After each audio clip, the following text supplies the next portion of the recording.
people talk about how inclusive classic Warcraft was and how it had this great community. It may have been that way when the game first came out, but that's not how it is now because the players have changed.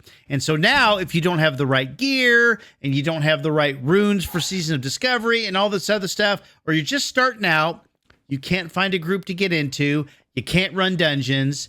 You can only get into groups if you have the right things and you've done the other things previous to that.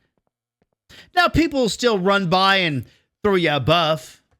That's great. I wouldn't call that super social. I would say that's another player running by giving me a buff. They didn't ask to be my friend.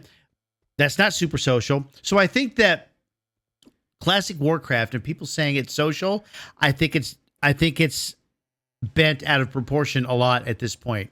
Like I said, maybe 20 years ago it was that way because everything was new. But now I really think that classic Warcraft is as toxic as retail Warcraft is at times. Not all the time, but I'm going to say it is, because if you can't get into groups and people just say, go figure it out, and no one's going to help you figure it out, and you got to go look it up yourself, we're past 3 strikes. That's 4, right?